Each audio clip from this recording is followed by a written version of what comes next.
हल्ला बोल भाई हल्ला बोल भाई हल्ला बोल भाई हल्ला बोल, हल्ला बोल भाई हल्ला बोल भाई हल्ला बोल भाई हल्ला बोल।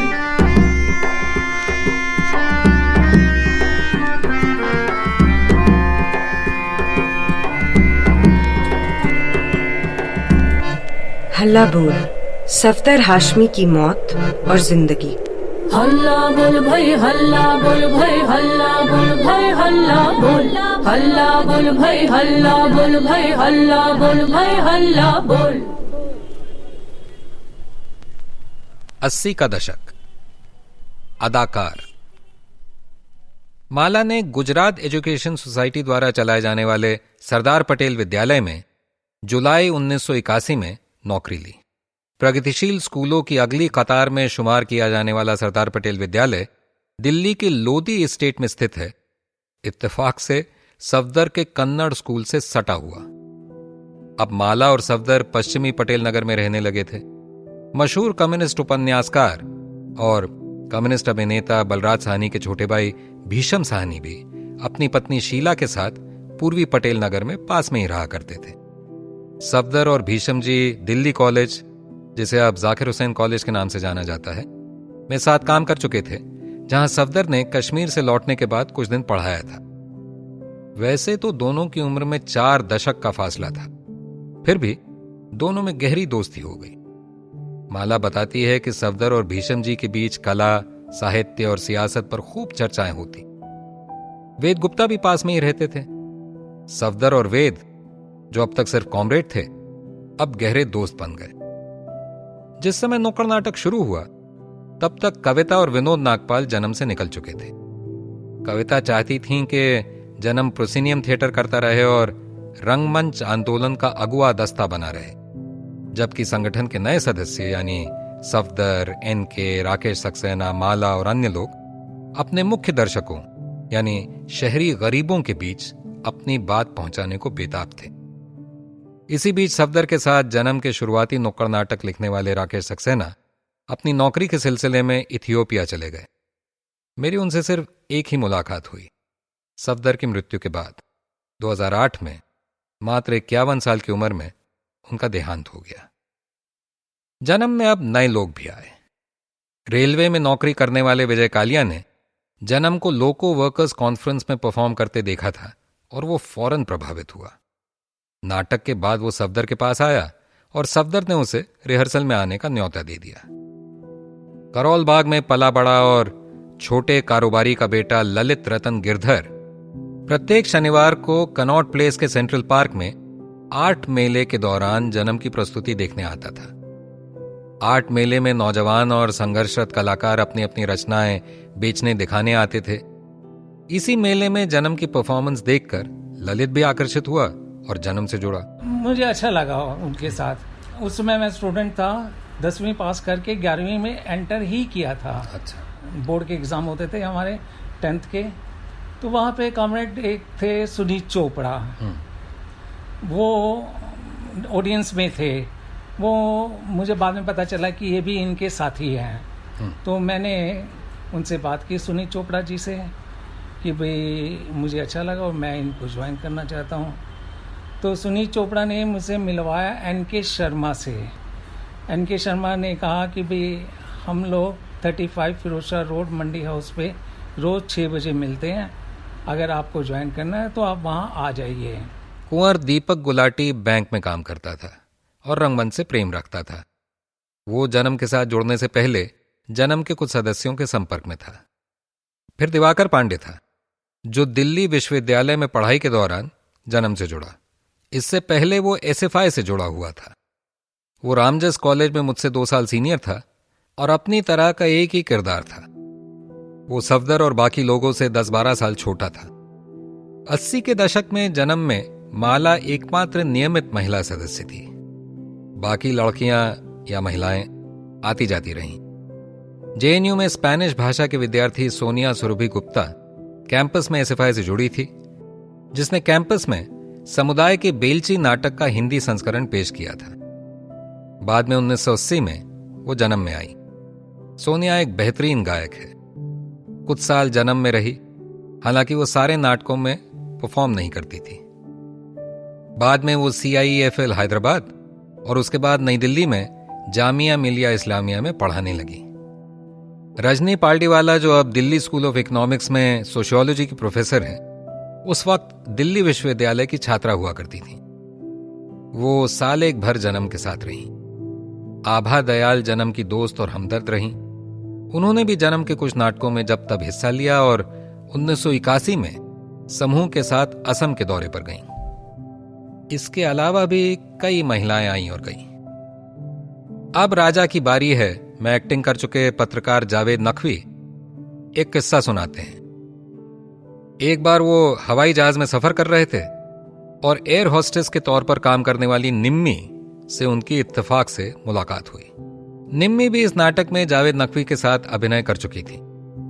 जब जावेद ने निम्मी से पूछा कि एक राजनीतिक थिएटर समूह के साथ काम करने की वजह से उसे परिवार की तरफ से विरोध तो नहीं सहना पड़ा, तो निम्मी का जवाब बेबाक था। कह नहीं सकती कि कौन सी बात ज्यादा मुश्किल है, एक कम्युनिस्ट होना या हमारे समाज में एक औरत होना।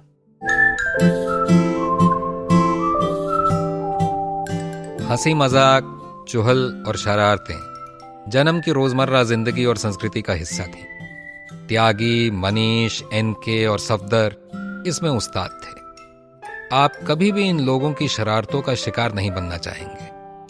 काजल घोष व्यावसायिक जिंगल यानी विज्ञापन गीत बनाया करते थे। उसे एक जिंगल बनाने के 200 रुपए मिलते थे और हफ्ते की एक जिंगल के हिसाब से महीने के 800 रुपए बन जाते थे। उस जमाने में अच्छी खासी रकम थी। एक बार उसने एक अंडरवेयर के लिए जिंगल बनाया। अब आप अंदाजा लगा सकते हैं कि सफदर के लिए कितना शानदार मौका था। एक दिन जब वे लोग VP हाउस में SFI दफ्तर के बाहर गपशप कर रहे थे, सफदर ने यह कहते हुए काजल की टांग खींचना शुरू किया कि क्रांति के मार्ग पर अब हमें कच्छे भी बेचने पड़ रहे हैं। काजल शर्मसार हुआ और उसने तय किया कि अब वो जिंगल्स बनाना छोड़ देगा। कुछ ही समय बाद उसका सामना ऑल इंडिया रेडियो के दफ्तर में सफदर से हुआ। जब उसने सफदर से पूछा कि वो वहां क्या कर रहा है, तो सफदर ने बताया कि वो एक रेडियो स्पॉट के लिए अपनी आवाज देने आया है। अरे, तो फिर तूने मेरी इतनी खिंचाई क्यों की थी? मैंने तो उसी वजह से जिंगल बनाना छोड़ दिया। सफदर ने तपाक से जवाब दिया, अबे तू उल्लू का पट्टा है। तूने इतना बढ़िया काम सिर्फ इसलिए छोड़ दिया कि मैंने तेरा मजाक उड़ाया था। अब काजल वापस जिंगल की दुनिया में लौट आया। एक बार मैं रिहर्सल के लिए जरा फैंसी जूते पहनकर पहुंचा। जब सफदर की नजर मेरी टांगों पर पड़ी तो उसकी आंखों में चमक आ गई।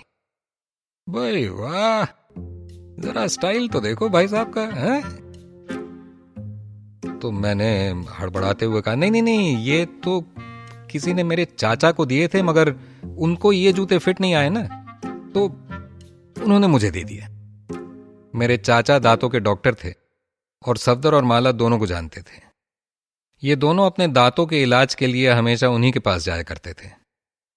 इसके बाद मेरे तारुफ में ये बात भी जुड़ गई कि मैं ऐसे शख्स का भतीजा हूं जिसकी अलमारी से जूतों की गंगा बहती है।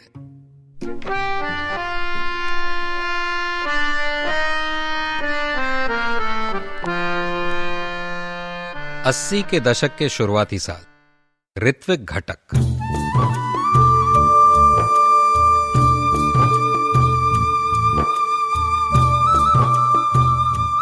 जब नंदपुर गांव, बखीरा बाजार, बस्ती, उत्तर प्रदेश में पुलिस ने एक नुक्कड़ नाटक करने पर रोक लगा दी और उन्होंने प्रतिरोध कर रही महिलाओं को यौन उत्पीड़न का शिकार बनाया, तो इसके खिलाफ एक विरोध प्रदर्शन आयोजित किया गया।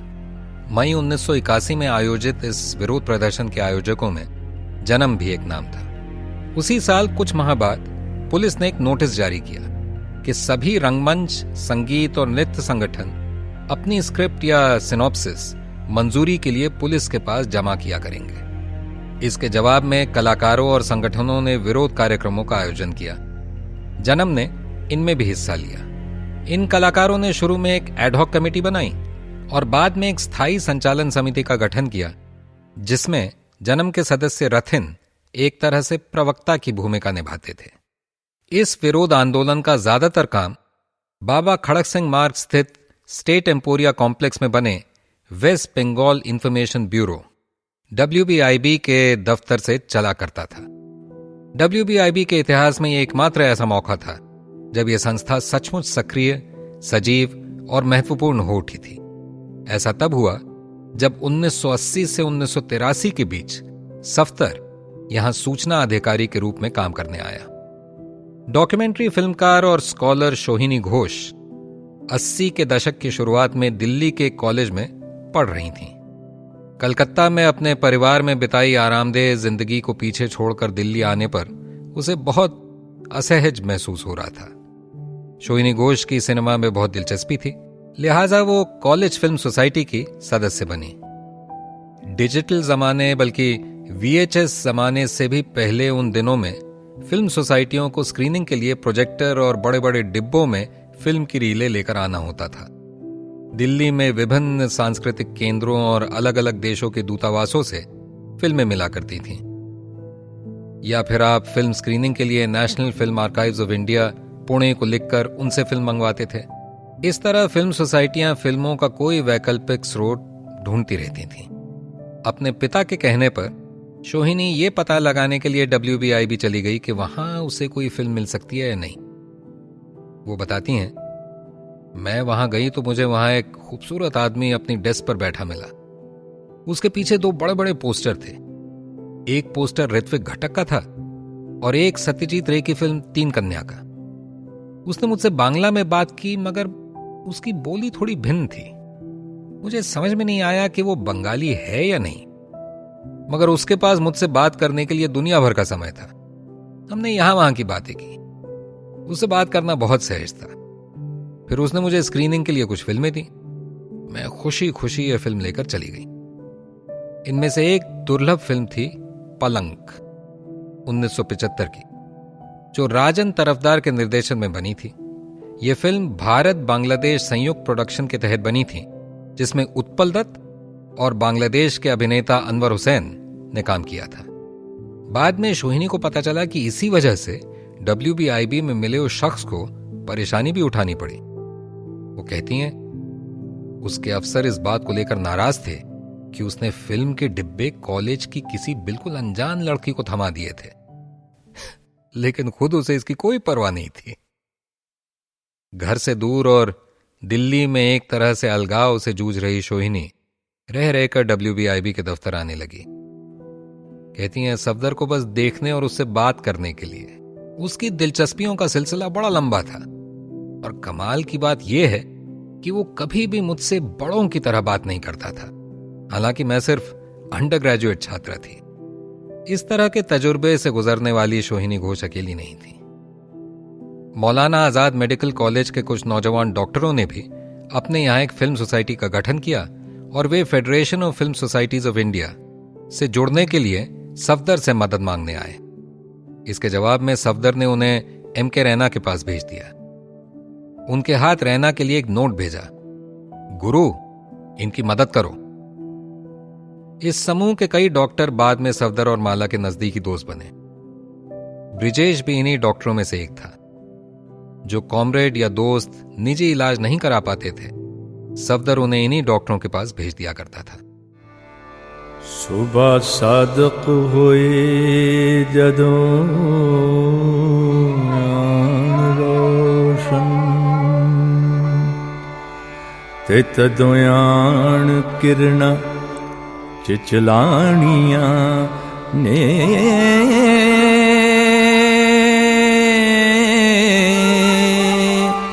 ते चिड़ी चूक दी दे नाल।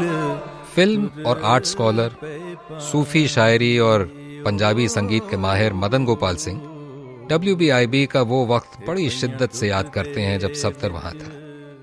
कहते हैं, Bengal Information Bureau became the most important meeting point for filmmakers, for theatre persons, for musicians. वहाँ पे उसके पास कोई फैसिलिटीज नहीं थी। वो एक मेज के ऊपर बैठा हुआ है, काम कर रहा है वेरी डिलीजेंटली। वहाँ पे एक बंगाली लड़की थी जो थिएटर करती थी, शिप्रा। इनने पीछे वहाँ लगाया हुआ था बहुत बड़ा ऋत्विक घटक का पोस्टर। पोस्टर क्या था? एक्चुअली फोटोग्राफ था। जिसके नीचे उसने खुद अपने हाथों से लिखा हुआ था, film genius, unparalleled film genius, something like that. और इधर उसने सत्यजित रे का पोस्टर भी लगाया हुआ था। It's manner of speaking. अच्छा, उस ज़माने में हमारे बड़े ये बाइसेस बड़े होते थे कि अगर ब्रेक्ट थिएटर मतलब अगर राइटर है, मतलब ड्रामेटिस्ट है, तो बैकेट क्या है? अगर वलायत खान वो सितार बजाता है तो रविशंकर क्या है? अगर ऋतिक घटक है तो मतलब सत्यजित रे क्या है? तो उस ज़माने में हमारी ये रिजिड वो चीज़ें भी थी। But let me tell you that Safdar never ever fell into this trap. He would follow and he will pick up whatever he had to, so from various sources, which included Money Call. Money Call जब भी दिल्ली आता था, उसका जो, in fact for most people, his West Bengal Information Bureau became their de facto office. They will come there, they will sit there, they'll have cups of teas, and they'll have their lunch and they'll have their evening tea, then they'll go out. He started organizing film screenings there. He started organizing press conferences there. It became by far the most exciting space. I mean, there was hardly ever a day when I didn't go there. But, you know, वो जो बंदा है, वो single mindedly एक तरफ तो जो है, he is thinking of what he is to do.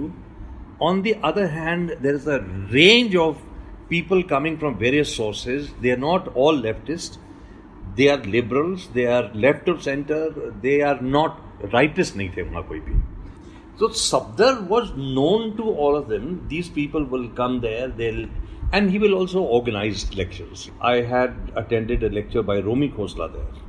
Safdar ने दिल्ली में बांग्ला नाटकों के 3 उत्सव आयोजित किए। एक के लिए उसने उत्पल दत्त को दाराओं पथिक बार यानी रुको ओ यात्री परफॉर्म करने के लिए आमंत्रित किया था। उत्पल दत्त बांग्ला रंगमंच पर पहले ही एक विख्यात कलाकार बन चुके थे और हिंदी व्यावसायिक सिनेमा में बड़े स्टार थे, मगर उत्पल दत्त के भीतर एक मस्खरे की आत्मा वास करती थी।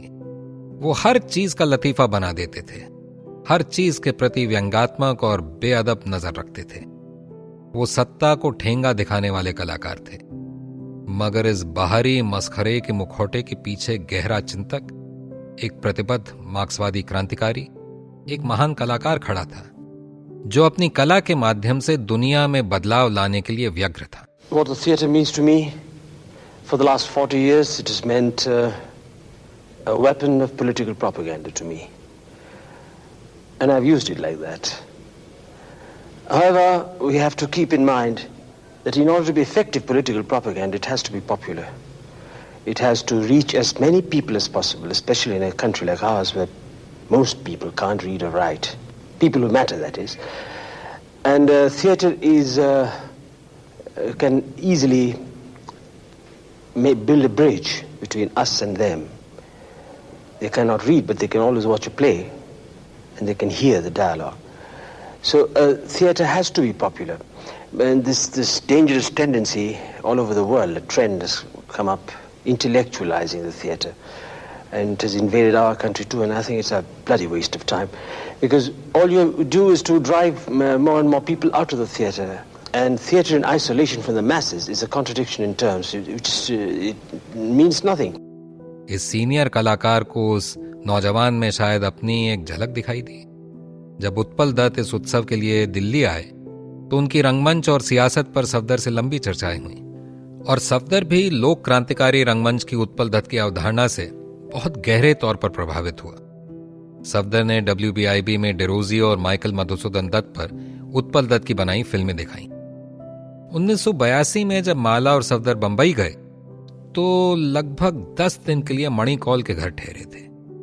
एक तरह से देखें तो ये अनपेक्षित किस्म की दोस्ती थी, बल्कि बेमेल सी। मणि कौल उम्र में तो सफदर से सिर्फ 9 साल बड़े थे, मगर वो एक आध्यात्मिक किस्म का रुझान रखते थे, जबकि सफदर खालिस नास्तिक और भौतिकवादी था। दोनों के बीच समानता एक ही थी, दोनों ऋत्विक घटक के काम के मुरीद थे। उस दौर में सफदर के महत्वपूर्ण योगदानों में से एक ये भी था कि उसने प्यारेलाल भवन में ऋत्विक घटक की फिल्मों पर एक सेमिनार और एक रिट्रोस्पेक्टिव आयोजित किया। इसके अलावा उसने और भी कुछ कारनामे किए जिनके बारे में मदन गोपाल सिंह को बड़ी अच्छी तरह याद है। वो बताते हैं, सफदर को मणि Kaul convinced Hubert Balls of Rotterdam Film Festival, and he loved Hrithik Ghatak's work and he wanted the prints to be restored. He was willing to put in some money and he wanted a retrospective of Hrithik Ghatak to happen in Rotterdam. तो उसका एक substantial chunk had to come from Information Broadcasting Ministry. तो उस वक्त Safdar knew the Film Festival Directorate, Mr. Raina. Actually, Film Festival का director जो है, even he used to come to West Bengal Information Bureau. There was also the Secretary of Information and Broadcasting. He would also come there. I mean, I find it unthinkable that a senior secretary in the government of India will come and attend some of the film shows and discussions and participate. Mani Kaul approached Safdar. I said, Bhaiya, Rotterdam wants a retrospective of Hrithik Ghatak. Till then, everything that was happening from India in international festivals was all from Bengal or from Maharashtra or a little bit from Kerala. Otherwise, and mostly from Bengal. And Bengal, दो ही बंदे थे जो जाते थे वहाँ, एक मृणाल सेन थे और एक रे थे. ऋतिक घटक को कोई बंदा ले जाने के लिए तैयार नहीं था. They were not worthy of being projected in an international screen in an international film festival. तो इसने उसको चिट्ठी भेजी. Then he got in touch with Hubert Balls, Rotterdam, Safdar. He wants to put in a little money, but he is not in a position to put in the entire money. The rest of the money, almost let's say the 70% of the money, has to come from India. So Safdar said, okay, I'm very close to Mr. Raina, Director of Film Festivals. So I'll speak to him. He wrote a letter. He wrote a very curt letter saying this kind of thing हम नहीं कर सकते. ये क्या है? ऋतिक घटक, who is Hrithik घटक? I think it was almost a kind of a rude letter. He called me Safdar. कहता है मदन यार ये तो बड़ा यार गड़बड़ है. I'm going to go to Sathe. Sathe was Minister of Information. So he went and Safdar में ये भी था, वो कहीं भी घुस जाता था. He went and met Sathe. तो साठे ने कहा कि यार आपको बता दिया मेरे डायरेक्टर ने कि नहीं हो सकता तो नहीं हो सकता है. तो we were very distraught. We wanted Hrithik घटक to become really international focus का आना बहुत ज़रूरी था. तो उसने कहा यार साठे ने भी बहुत ही रूडली मना कर दिया, क्या करें. उसके दिमाग में एक अजीब सा आइडिया आया. He wrote a letter to Inder Gujral and he said, I want a meeting with you. So Inder Gujral ने कहा, and he went and met Inder Gujral. Inder Gujral happened to be a friend of Hrithik Ghatak from olden days when they used to work as together, in some cultural organization होता था. उसने उसी वक्त letter dictate करवाया और वो letter जो है उसने कहा कि ये रहा लेटर. उसने अपने उसमें ऑफिशियल उसका कुछ था, उसने कहा ये तुम लेके जाओ उसके पास. He went and he gave that letter to Sathe. पीछे से फोन भी आ गया. साठे ने कहा जी डन सर. तो वो जो है वो फिल्म जो है वो बनाई गई. तो he was very happy. He was like a child. मतलब मदन हो गया, मद्दी काम हो गया, बन गया.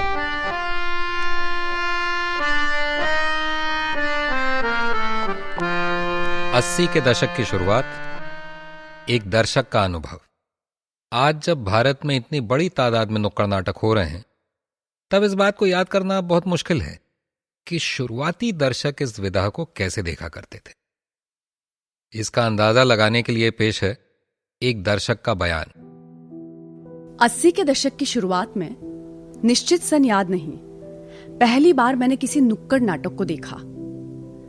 बचपन से मुझे नाटक का बहुत शौक था. कई नाटक देखे थे और कुछ एक में अभिनय भी किया था, लेकिन वो सारे परंपरागत नाटक थे. पौराणिक, ऐतिहासिक, सामाजिक, मनोवैज्ञानिक आदि कई विषयों पर लिखे गए नाटक. समय के हिसाब से अच्छे खासे 2-3 घंटे चलते थे।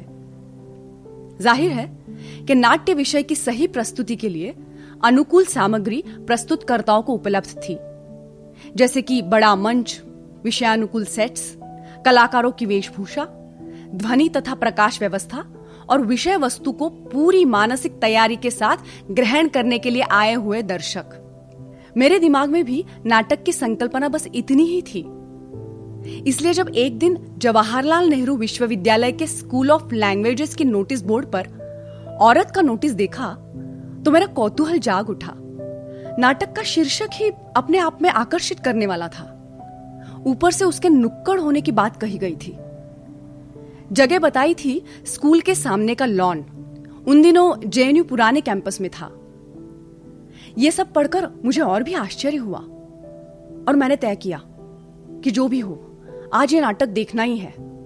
दरअसल नाटक का समय मुझे बहुत ही असुविधाजनक लगा, क्योंकि उस वक्त बच्चे स्कूल से वापस आते थे। उनकी भूख, प्यास और चिड़चिड़ापन शांत करने के लिए मुझे घर में रहना बहुत जरूरी था। बहुत देर तक मेरे मन में द्वंद्व चलता रहा, नाटक या घर, गृहिणी का कर्तव्य या एक औरत की अपनी पसंद हासिल करने की इच्छा। एक और डर भी मन में था। बच्चों की परवाह किए बगैर मैं नाटक देखने में व्यस्त रही, ये बात घर के बड़ों को पता चली तो? और इन मामलों में बच्चों से अधिक चुगलखोर कोई नहीं होता। खैर, इस प्रकार की उलझन ने उस वक्त मुझे कितना परेशान किया होगा, इस बात का अंदाजा मेरी आज की छवि देखकर किसी को पता लगाना बहुत मुश्किल है।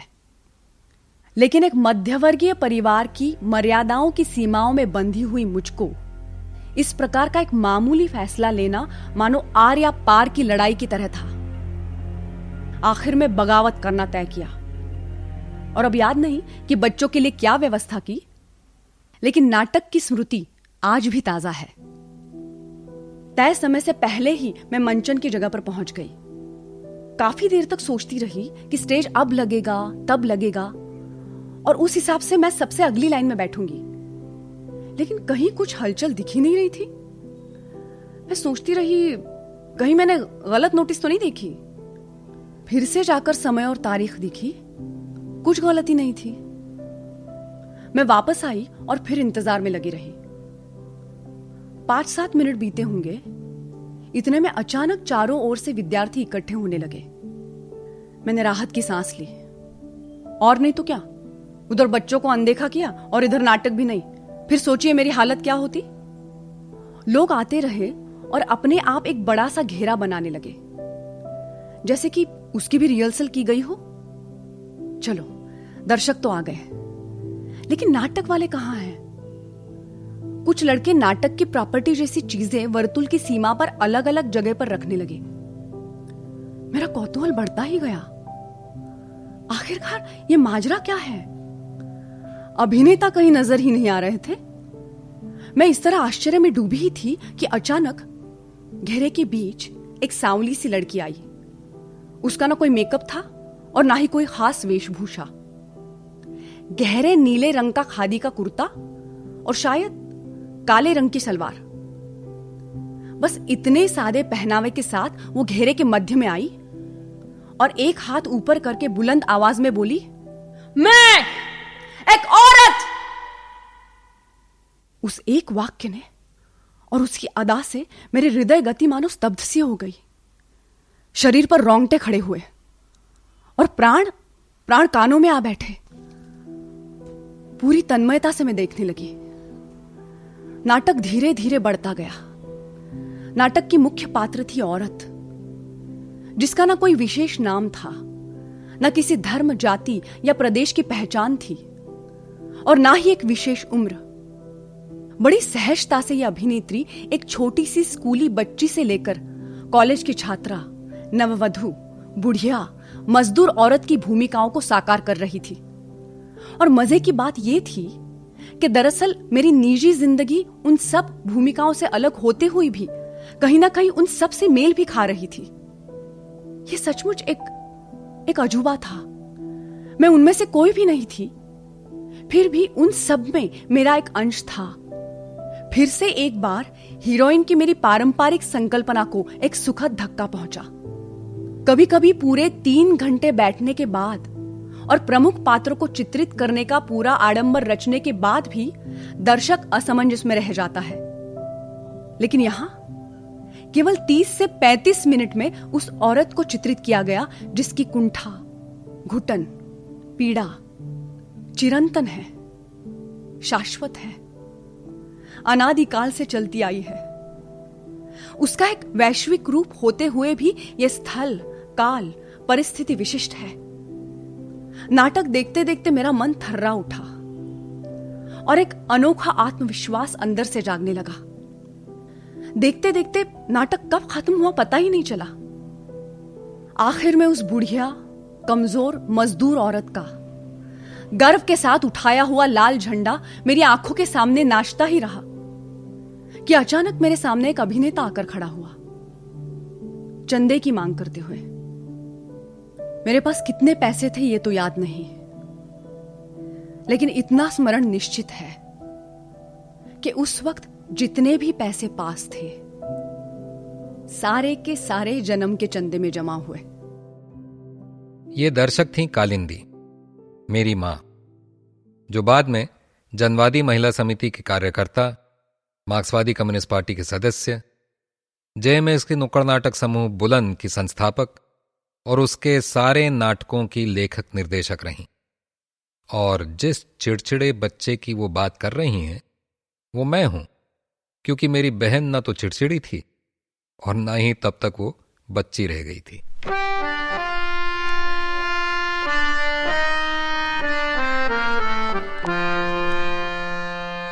अस्सी के दशक की शुरुआत, नुक्कड़ नाटक का फैलाव।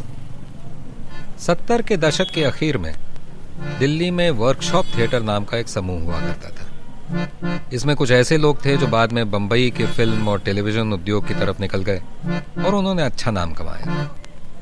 इनमें सुधांशु मिश्रा, सुधीर मिश्रा, सुष्मिता मुखर्जी, बीना पॉल और अनीता मेहता जैसे लोग प्रमुख थे। मगर अनामिका हक्सर और मनोहर खुशलानी जैसे कुछ और लोग भी थे जिन्होंने बंबई का रुख नहीं किया। ये वो दौर था जब बादल सरकार देश भर में कार्यशालाएं आयोजित कर रहे थे, एक ऐसे थिएटर की तकनीक सिखा रहे थे जिसे वो खुद थर्ड थिएटर का नाम देते थे। बादल सरकार अपनी कार्यशालाओं में सक्रिय थिएटर ग्रुप तैयार करने की कोशिश में रहते थे। वर्कशॉप थिएटर उनकी इसी तरह की एक कार्यशाला से उपजा था। उन्होंने चीनी क्रांति के दौरान एक गांव के ब्यूरो पर आधारित विलियम हिंटन की क्लासिक रचना पर आधारित फानशेन नाम का नाटक तैयार किया। इसके अलावा उन्होंने बादल सरकार का भोमा नाटक भी तैयार किया। जब एम.के. रैना ने बादल सरकार के नाटक जुलूस और बाद में स्पार्टिकस और ब्रेख्ट के मां के नुक्कड़ नाटक संस्करण किए तो इस समूह के बहुत से सदस्यों ने रैना के साथ भी काम किया। 80 के दशक की शुरुआत में अखबारों में दहेज हत्या की बहुत खबरें आने लगी थीं। उसी समय महिला समूह स्त्री संघर्ष से जुड़ी उर्वशी बुटालिया और सुभद्रा बुटालिया ने माया राव और अनुराधा कपूर से आग्रह किया कि वे एक नुक्कड़ नाटक तैयार करें ताकि समस्या पर चर्चा खड़ी करने के लिए उसका सहारा लिया जा सके। अनुराधा कपूर और माया राव ने 4-5 महिला संगठनों के सदस्यों को लेकर एक नुक्कड़ नाटक तैयार किया। इसमें उन्होंने दिल्ली विश्वविद्यालय की कुछ छात्राओं और दिल्ली के मेडिकल कॉलेजों के विद्यार्थियों को भी लिया। इस प्रकार उन्होंने ओम स्वाहा नाम का नाटक रचा, जिसकी पहली परफॉर्मेंस इंद्रप्रस्थ कॉलेज में हुई। कुमकुम संगारी और सुदेश वैद के न्योते पर इस नाटक की परफॉर्मेंस और चर्चा का कार्यक्रम हुआ। ओम स्वाहा का कई भारतीय भाषाओं में अनुवाद भी हुआ। ओम स्वाहा की लोकप्रियता से उत्साहित अनुराधा कपूर, मनोहर खुशलानी और माया राव ने तय किया कि वे एक संगठन बनाएंगे। उन्होंने अपने समूह को थिएटर यूनियन का नाम दिया और इस तरह अब ओम स्वाहा को थिएटर यूनियन के बैनर तले परफॉर्म किया जाने लगा। ईएन लाल, रागिनी प्रकाश और विनोद दुआ इसमें शामिल हुए। सुदेश वैद और कुमकुम संगारी नाटकों के लिए सामग्री जुटाती थीं और बलात्कार संबंधी कानूनों से जुड़े मुद्दों और खबरों पर शोध करती। रति बार्थोलोमियो इस कोशिश में एक और महत्वपूर्ण व्यक्ति थीं। मेरा मानना है कि सबसे बढ़िया नुक्कड़ नाटक करने वालों में थिएटर यूनियन का नाम निश्चित रूप से आना चाहिए। थिएटर यूनियन का दूसरा नाटक प्रस्तावित बलात्कार विरोधी विधेयक पर आधारित था, जिसका नाम था बलात्कार कानून। सफदरजंग अस्पताल में काम करने वाले कुछ डॉक्टर इसमें शामिल हुए और थिएटर यूनियन के सदस्य बने। सबने मिलकर इस नाटक को तैयार किया। मैंने ये नाटक तो नहीं देखा, मगर voluntary health association of India की साझेदारी से बनाए गए मर्स का मुनाफा जरूर देखा। यह हास्य विनोद से भरपूर, व्यंग्यात्मक मगर सूचनापरक नाटक था, जो लोगों की कठिनाइयों से मुनाफा कमाने वाली दवा कंपनियों को बेनकाब करता था। थिएटर यूनियन ने क्लासिक नाटकों को सड़कों पर परफॉर्म करने का प्रयोग भी किया। इस क्रम में उन्होंने इंस्पेक्टर जनरल पर आधारित मुद्रा राक्षस के लिखे आला अफसर को लोगों के बीच परफॉर्म किया। दिल्ली और उसके आसपास के इलाकों में खेले गए इस नाटक का संगीत नौटंकी परंपरा पर आधारित था। Fusion rock band Indian ocean के संस्थापकों में से एक असीम चक्रवर्ती इस प्रोडक्शन के लिए थिएटर यूनियन की म्यूजिक टीम से जुड़े। टोबा टेक सिंह थिएटर यूनियन का सबसे बड़ा शाहकार था। यह सादत हसन मंटो की कहानी टोबा टेक सिंह पर आधारित था। मैंने रंगमंच और फिल्म के पर्दे पर इस कहानी को कई बार देखा है, शायद दर्जन भर से भी ज्यादा बार, मगर आज भी अपनी स्पार्टन कलात्मकता, अभिव्यक्तियों की किफायत के मामले में थिएटर यूनियन का नाटक और सबसे कोसों आगे दिखाई देता है। मैंने ये नाटक 80 के दशक के मध्य में देखा था। उस वक्त दिल्ली में सन 84 के घाव अभी बिल्कुल ताजा थे। शायद इस वजह से भी उस नाटक का मेरे ऊपर खासा असर रहा। 80 के दशक के मध्य में एडवा की दिल्ली इकाई ने बुलंद नाम से नुक्कड़ नाटक का अपना समूह बनाया। उन्होंने साल भर में 4 नए नुक्कड़ नाटक लिखे और तैयार किए, जिनका लेखन और निर्देशन कालिंदी देशपांडे ने किया था। उन्होंने इन नाटकों की स्क्रिप्ट, निर्देशन, संगीत, कोरियोग्राफी और कास्टिंग के लिए सफदर से सलाह ली थी। एक नाटक में बहू को जलाने का बड़ा मार्मिक दृश्य था, जो सफदर के सुझाव को लेकर ही तैयार किया गया था। यह दृश्य मुझे आज भी याद है और उसको याद करके आज भी मेरे रोंगटे खड़े हो जाते हैं। यह दृश्य लाल और पीले कपड़े की लंबी कतरनों के जरिए लपटे दिखाने की वजह से सजीव हो उठा था। जब सफदर ने साक्षरता और महिला सशक्तिकरण पर खिलती कलियां श्रृंखला लिखी, तो उसने एक किरदार को कालिंदी नाम दिया था। अक्टूबर 1988 के आखिर में जब जन्म ने नुक्कड़ नाटक के 10 साल पूरे किए, तो हमने थिएटर यूनियन को इस कार्यक्रम में आमंत्रित किया और उन्होंने मर्स का मुनाफा और टोबा टेक सिंह दोनों नाटक परफॉर्म किए थे। थिएटर यूनियन के नाटक देखने का मौका फिर मुझे कभी नहीं मिला। उस समय देश के दूसरे भागों में बहुत से संगठन सामने आ रहे थे। पहला उछाल 80 के दशक की शुरुआत में आया, जब देश भर में बहुत सारे नुक्कड़ नाटक समूह पैदा होने लगे।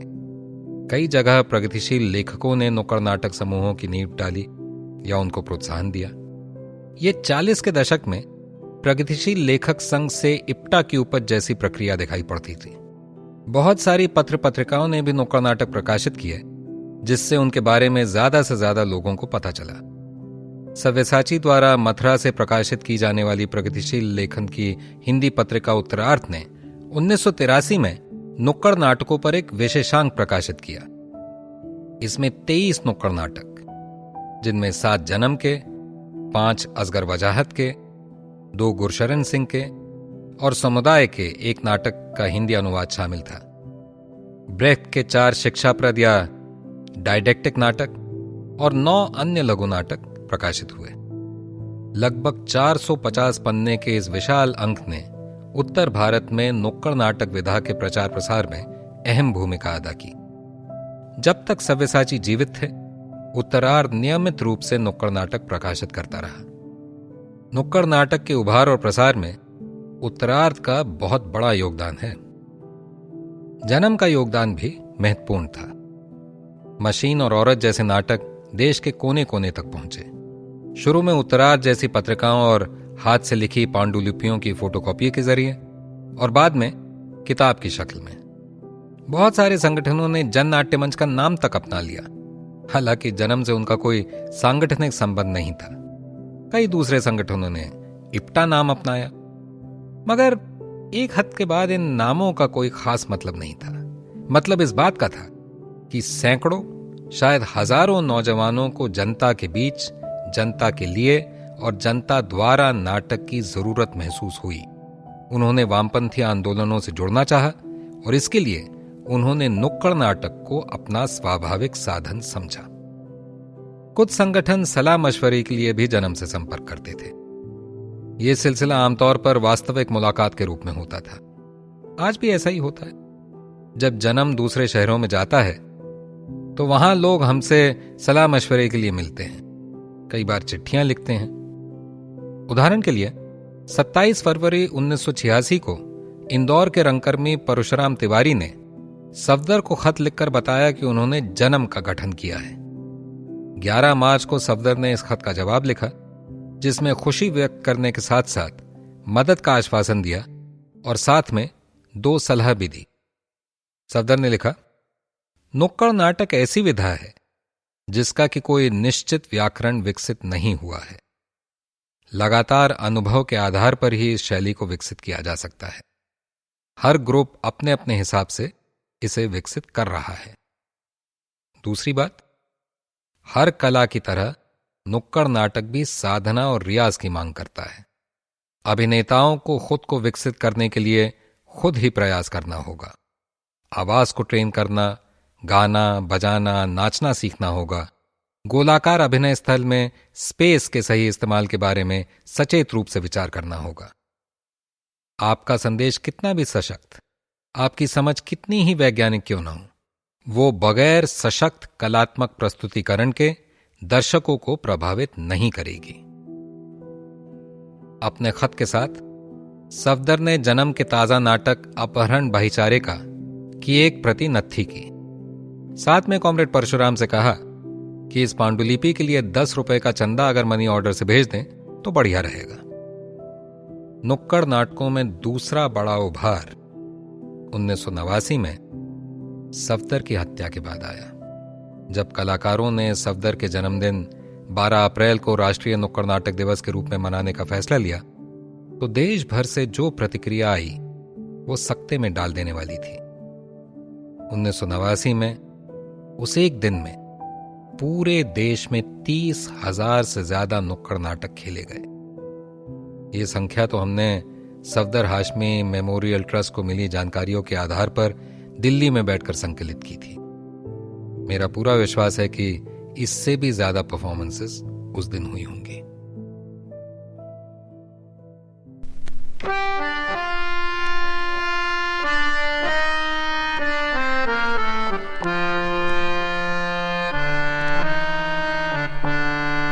बोल हल्ला बोल, बोल हल्ला बोल, बोल हल्ला बोल, बोल हल्ला बोल, बोल हल्ला बोल, बोल हल्ला बोल, बोल हल्ला बोल, बोल हल्ला बोल, बोल हल्ला बोल, बोल हल्ला बोल, बोल हल्ला बोल, बोल हल्ला बोल। हल्ला बोल सफदर हाशमी की मौत और जिंदगी के लेखक हैं सुधन्वा देशपांडे। मूल अंग्रेजी से हिंदुस्तानी अनुवाद योगेंद्र दत्त। इस किताब के अंग्रेजी प्रकाशक हैं लेफ्टवर्ड बुक्स और हिंदी प्रकाशक हैं वाम प्रकाशन। इस पॉडकास्ट के प्रोडक्शन असिस्टेंट हैं Himanshu Singh, sound editor Dhruv Rai, photographer Tapesh Sharma, graphic design Sharna Dastoor. Podcast की रिकॉर्डिंग हर्ट साउंड स्टूडियो नई दिल्ली में हुई है। साउंड रिकॉर्डिंग और मास्टरिंग मोहम्मद हसन सिद्दीकी उर्फ हसन भाई। Signature tune MD Pallavi. Audio interviews के लिए आभार जननाट्य मंच और सुधन्वा देशपांडे। अन्य आभार काजल घोष, परचम, जननाट्य मंच, बैफुट, समीरा अयंगर, विनूता माल्या, हसन भाई का पूरा परिवार, अमृता सुभाष, रत्ना पाठक शाह और नसीरुद्दीन शाह। इस एपिसोड में आवाजें सुधन्वा देशपांडे, ललित रतन गिरधर, मदन गोपाल सिंह, उत्पल दत्त, अमृता सुभाष और सानिया हाशमी। पॉडकास्ट के निर्देशक हैं आशीष पालीवाल और सुधन्वा देशपांडे और निर्माता हैं आशीष पालीवाल।